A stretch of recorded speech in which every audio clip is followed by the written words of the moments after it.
My first question to you, Dan, today is before COVID. Now, COVID has, of course, changed our lives and everything that's going on around us. But before COVID, take us back to that point.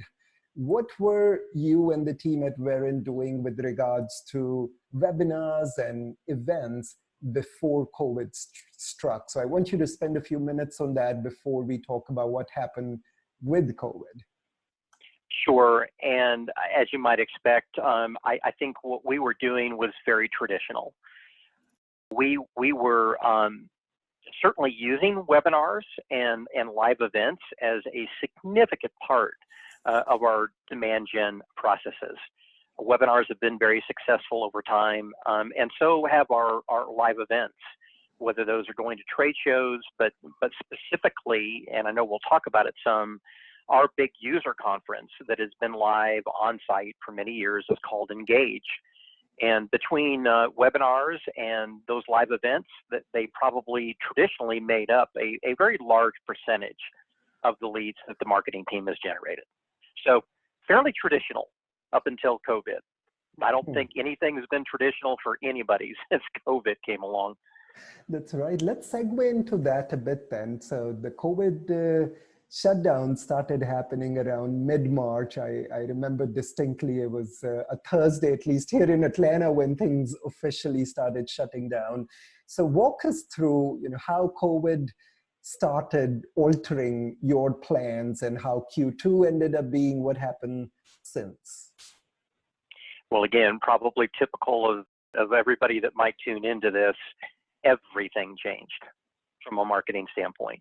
Nothing has been the same since the pandemic has come along. And like so many companies, we needed to do a very, very fast pivot on everything that we were doing. And so probably the first thing to highlight specifically is our big user conference that I mentioned called Engage.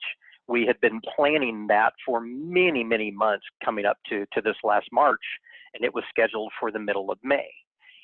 And of course, we quickly realized that we're not going to be able to do that event in Dallas as intended. And so work had to begin immediately to figure out, well, what are we going to do instead? We did ultimately end up doing a very large, very successful virtual event. But that whole period of time, going back to the beginning of March, and then through those many months leading up to this live event that we did, it just completely changed the whole focus of the marketing team and what we were doing. And we had to go through hoops very, very quickly. But it didn't just change what we were doing for that user conference. It changed pretty much every tactic that we were doing. Trade shows obviously got canceled. They got postponed, they got rescheduled, or they were eliminated altogether. And so we had to figure out, well, how are we going to replace the leads that we would have gotten from those trade shows that we would have normally gone to. All of a sudden, webinars, where we maybe used to do maybe one or two a month at most, all of a sudden they became so significant and so important that we started, building themes and doing one or two a week for a significant period of time, going all the way back to March. And then you can go down the list. All the different tactics that we would employ had to be scrutinized, looked at, changed, and altered to fit a more digital, more virtual delivery.